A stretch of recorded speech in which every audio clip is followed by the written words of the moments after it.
মহাপুৰুষ শ্ৰীমন্ত শংকৰদেৱৰ আজি 457 সংখ্যক তিৰুভাৱ তিথি। গোটেই অসমতে সত্ৰ নামঘৰ ব্যক্তিগতভাৱেও এই তিথিভাগি অতি ভক্তিপূৰ্ণভাৱে পালন কৰা হৈ আহিছে। যাৰ বৈকুণ্ঠ প্ৰয়াণৰ পিছৰ পৰাই আমাৰ এই শ্ৰীমন্ত শংকৰ কৃষ্টি বিকাশ সমিতি 1954 চনতে স্থাপিত। মহাপুৰুষ গুৰুজনাৰ যি আদৰ্শ, তেওঁ যি সংস্কৃতি কৃষ্টি, এইবোৰৰ প্ৰচাৰ তথা প্ৰসাৰৰ কাৰণে এই অনুষ্ঠানটি তেখেতৰ নামেৰেই প্ৰতিষ্ঠিত শ্ৰীমন্ত শংকৰ কৃষ্টি বিকাশ সমিতি। আৰু সেইদিন ধৰি 1954 চনৰ পৰাই নিৰৱচ্ছিন্নভাৱে গুৰুজনাৰ জন্মোৎসৱ বা তেওঁৰ তিথিভাগি অথবা অন্য যিবিলাক আতা আছে, পুৰুষ আছে বা মহাপুৰুষ আছে, তেখেতসকলৰ জন্মতিথি বা মৃত্যুতিথি আমি পালন কৰোঁ।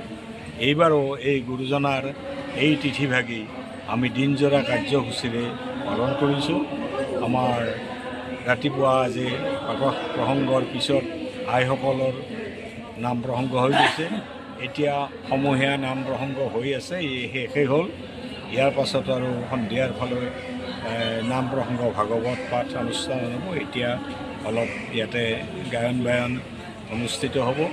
এনেধৰণে গুৰুজনাৰ যিজনাই এই আমাৰ অসমীয়া জাতিটোক সকলোফালেই ভাষা, সংস্কৃতি, সাহিত্য, নাট দি আমাক প্ৰতিষ্ঠিত কৰি গৈ গ'ল, তেখেতৰ প্ৰতি এনেকৈ প্ৰতি বছৰে শ্ৰদ্ধা নিবেদন কৰি সমগ্ৰ অসমবাসীৰ মাজত যাতে এটা একতা, ভেদভাৱ দূৰ হৈ একতাপূৰ্ণভাৱে ঐক্যপূৰ্ণভাৱে আমি বসবাস কৰিব পাৰোঁ, এখন ঐক্যবদ্ধ অসম গঢ়ি তুলিব পাৰোঁ, অসমীয়া সমাজ গঢ়ি তুলিব পাৰোঁ, তাৰ কাৰণে সকলোৱে আমি সংঘবদ্ধ হোৱা উচিত।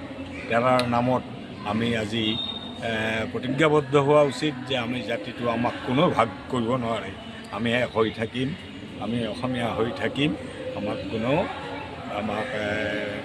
সৰু কৰিব নোৱাৰে, আমাক নোহোৱা কৰি দিব নোৱাৰে।